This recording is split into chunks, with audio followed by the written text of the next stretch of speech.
Jadi ini tuyul itu apa ya? Jin paling kecil. Jadi dari mana tuyul ini berasal?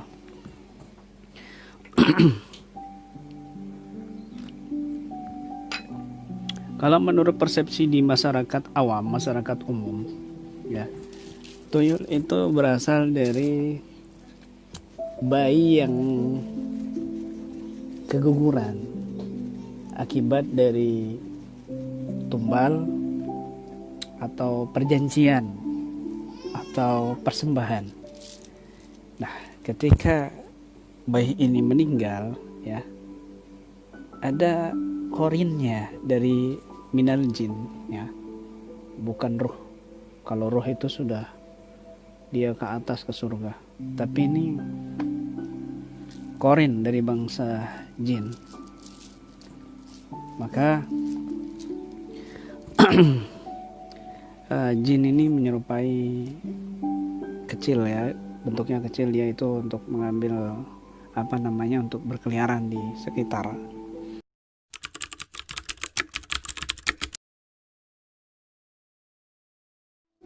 Tuyul itu, yang pernah nonton video buaya putih kemarin, kan ada sempet tuyul yang lewat itu yang masuk, ya kan? Nah, kan sempet gayanya begini, terus ngambil begini. Memang begini, memang botak dia, terus belakangnya agak besar dikit. Dia botak, ya, belakangnya agak besar dikit, yang pernah saya lihat di waktu saya masih bisa melihat dulu waktu masih kecil. Tuyul, kemudian botak, ya, kecil, terus dia nyempit jalannya agak cepet, langkahnya agak cepet, melangkahnya gitu. Ya,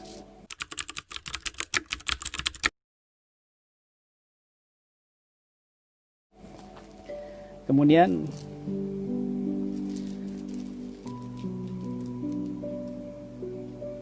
dia ini paling lihai, dia mencuri barang. Ya, jin yang paling lihai mencuri barang, bukan cuma uang, tapi barang juga, barang-barang antik, barang-barang unik, mainan-mainan kecil. Itu tuyul suka. Boneka kecil atau gantungan itu tuyul suka sekali. Kadang disembunyikan, diambil, tiba-tiba hilang, atau kadang dibalikin lagi gitu. Nah,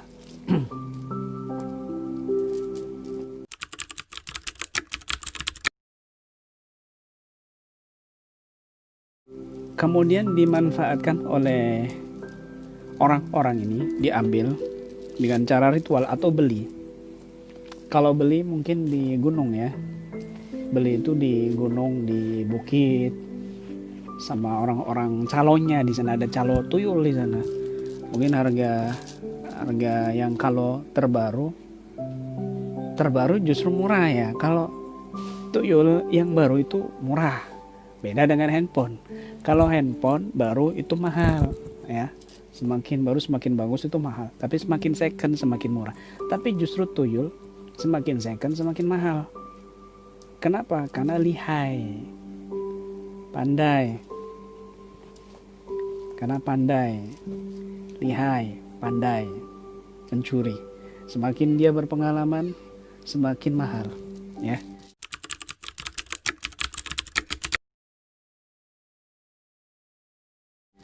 Jadi para praktisi ikuti prinsip tuyul. Semakin banyak berpengalaman, maka semakin mahal diri kamu. Begitu, ya kan? Tuyul itu mahal kalau sudah lama dan berpengalaman. Nah,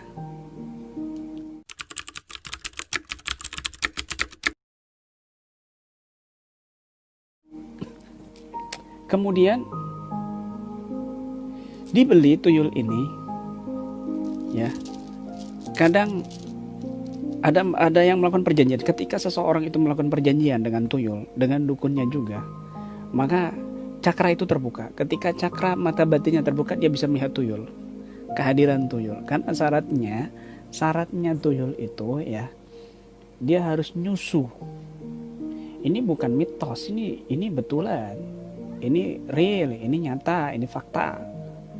Dia harus nyusu ke istrinya yang punya tuyul, atau mungkin si perempuan itu sendiri yang beli tuyul, kemudian disusui itu tuyul. Nah, padahal yang disusui itu sebenarnya bukan air susu tapi darah. Makanya kebanyakan yang punya tuyul itu rata-rata istrinya kurus, perempuan kurus. Kenapa? Semakin disedot semakin habis, semakin banyak, begitu. Nggak ada bagus-bagusnya.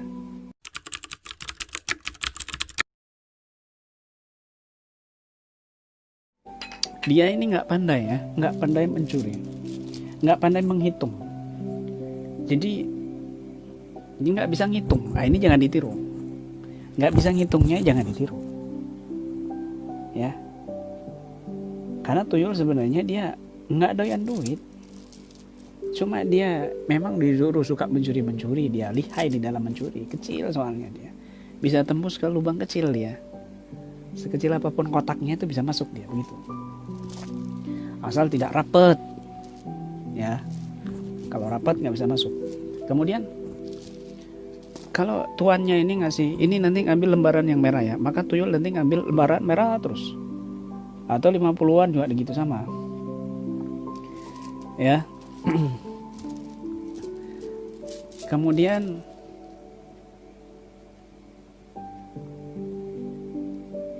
ketika tuyul ini nggak setiap hari, karena ritualnya setiap penanganan mesti harus dapat susu. Jadinya nggak ada yang berani setiap hari dikeluarkan, karena kalau setiap hari dikeluarkan ya kempes, menyusu terus setiap malam.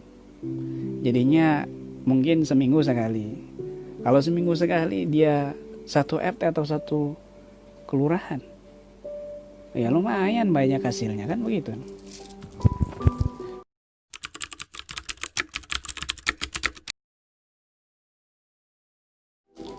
Untuk pengalihan tuyul, supaya tuyul ini sementara dia berhenti nggak mencuri, karena kalau sudah mencuri dia bawanya mau mencuri terus, dia bawanya mau masuk rumahnya orang, mau mencuri terus, begitu. Akhirnya dialihkan dengan yang namanya kepiting kecil, yuyu.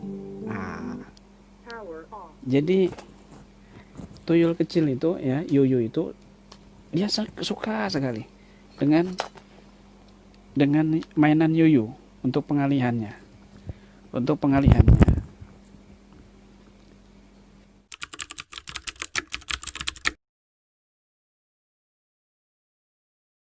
Ini penting sekali ya, karena praktisi harus tahu bab ini juga, nggak boleh nggak tahu, jangan dilarang-larang.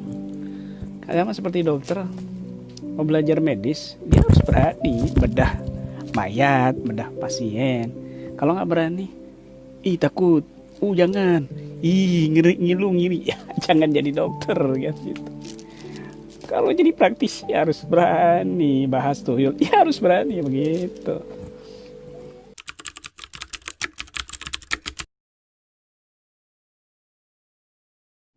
Untuk pengalihan dia mencuri itu, maka dia dikasih mainannya itu berupa yuyu kecil itu, yuyu ya. Maka dia mainan terus dimainin kayak mobil-mobilan lah ya, mobil-mobilan.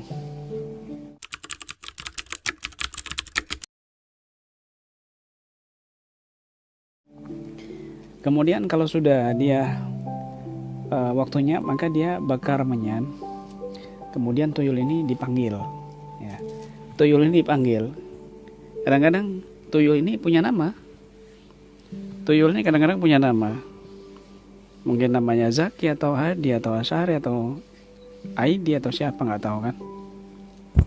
Nah, atau Gembul namanya. Nah, wallahu a'lam.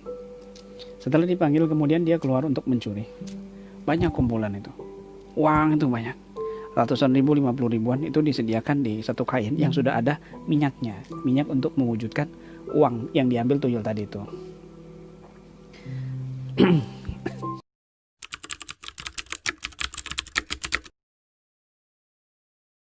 Bagaimana untuk menangkal tuyul hadir di dalam rumah kita? Bagaimana untuk menangkal tuyul hadir di rumah kita? Mudah sekali. Menangkapnya pun mudah. Jadi apa ya?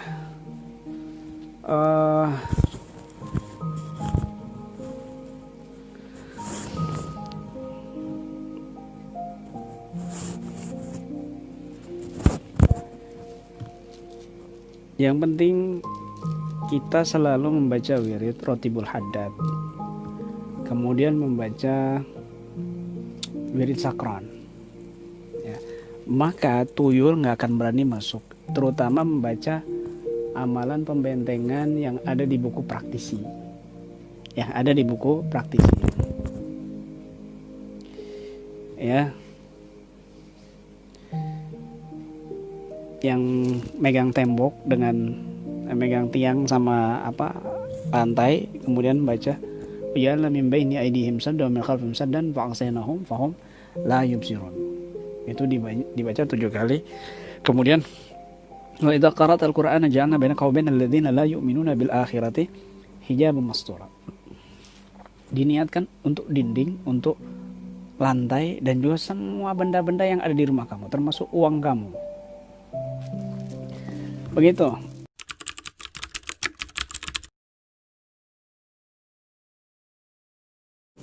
Sebenarnya mudah sekali untuk menjebak tuyul. Untuk menjebak tuyul supaya tangannya itu terbakar. Ya. Supaya tangannya itu terbakar. Mau tahu caranya? Ngopi dulu. Sebentar.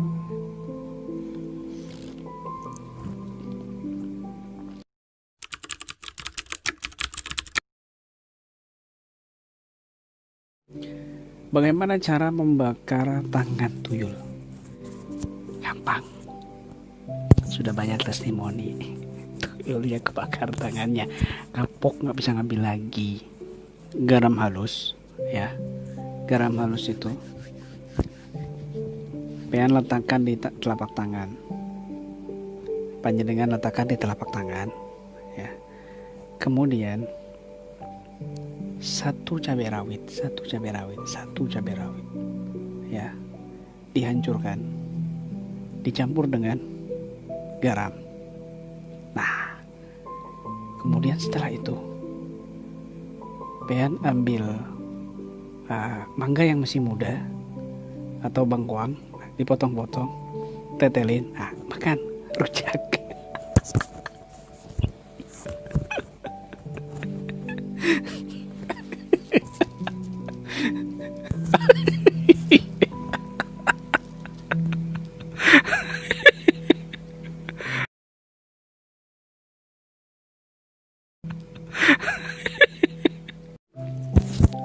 Jadi begini, uang pean itu, ya, uang panjenengan, uangnya ini, yang punya minyak kasturi sama minyak garu, diolesin, kemudian uangnya itu di apa namanya ya, begini. Nah, uangnya itu, ini uangnya, ya, mohon maaf, jadi langsung, ini uangnya ini, ini uangnya tuh diusap-usap pakai minyak garu sama minyak atau minyak kasturi.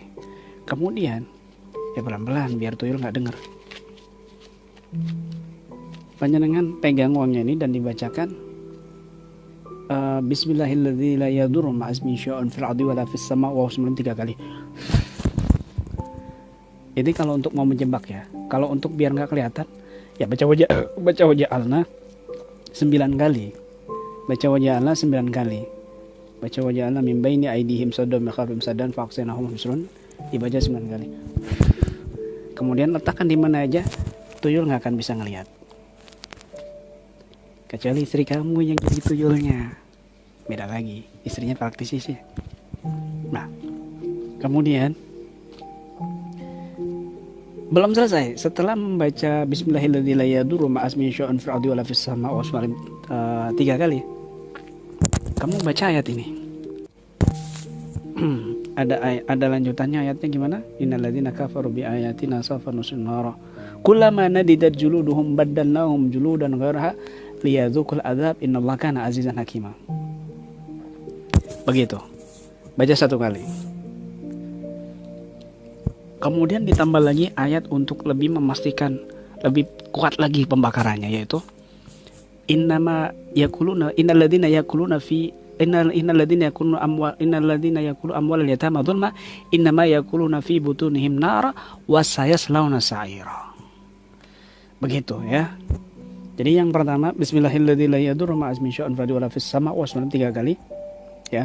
Kemudian membaca innalladzina kafaru bi ayatina sawfa nuslihim nara kullama nadidat juluduhum baddalnahum juludan ghairaha liyadzuqul adzab innallaha kana azizan hakima 1 kali. Kemudian innalladzina yakuluna amwalal yatama dzulma innama yakuluna fi butunihim nara wa sayaslawna sa'ira 1 kali. Nah, 3 ayat tadi itu dibacakan dan dititipkan di uang. Maka ketika tuyul itu ngambil, tangannya terbakar, tangannya paten terbakar selama-lamanya, sehingga tuyul itu nggak bisa mencuri, sehingga tuannya itu mungkin cari tuyul yang lain. Uang saya saja nih, meskipun nggak dibacakan apa-apa, aman, nggak ada yang berani tuyul ngambil di sabuk ini, otomatis terbakar. Begitu. Kenapa kok bisa? Ya karena setiap hari saya pakai buat sholat, buat tawasulan, buat ngerukyah, buat pelatihan, di mana-mana saya pakai ini tas sabuk ini. Jadi berkah, ada auranya di situ. Begitu caranya, ya.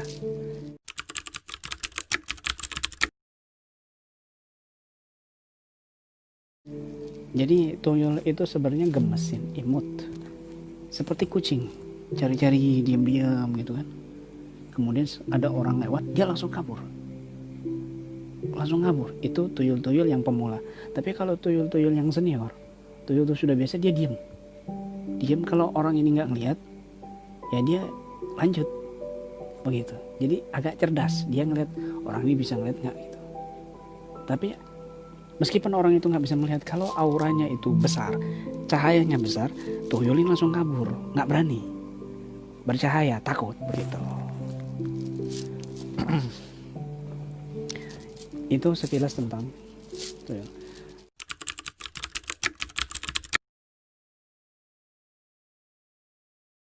Tapi kalau orang sudah berkecimpung di dunia tuyul, ya perhatikan baik-baik ini.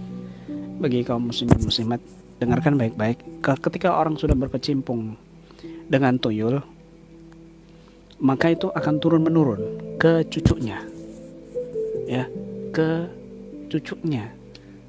Dia akan cari anaknya yang perempuan, kemudian lanjut ke cucunya yang perempuan, dan terus begitu, ya.